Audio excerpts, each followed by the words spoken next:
What's up mga kababayan? So mga kababayan, for today's video is na ako'y kuandraw intro nga the end. So karon init pa ni nga mga issue mga kababayan kay kuan man guys kanang si Hanamita Luzon og si Marky kay diba magpartner na sila karon, nagbulag sila kay tungod lang sa cheat kay nakabalo na si Ma'am Hana nga si Marky na ay lain nga asa kanang babae tapos nakaanak na pod siya. So para sa ako para sa ako isip usa ka babae sakit jud nga makabalo ka nga nanay kanang kumbaga kabit ba ang imong bana nga ay di pa man siya matawag nga bana kay live-in partner pa man mo, di pa man good mo real, pero sakit sa imong part. So na siya kipuli na nga babae. So si Ma'am Hana nagpagawas na po siyang statement nga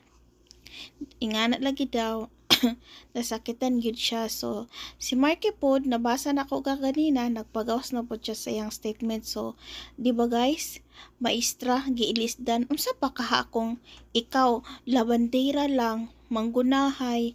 So wa gyud rason guys nga mailisdan ta. Si Ma'am Hana gani nga teacher na gilisdan pa gyud nya, gwapa pa gyud, talented, nay kwarta kay content creator. Naa tanan kang Ma'am Hana giilisdan pa gyud siya unsay wala kang Ma'am Hana nga gipangita ni Marky. So mao jud na ang pangutana karon kay nganong gibiyan man siya, sakit kayo guys. Oy dili ilalim jud nga mahimong broken family ang imong anak kay relate kayo nako na guys kay akong duha ka anak wala jud intaw tatay kay nalumos sa sabaw sa ginamos.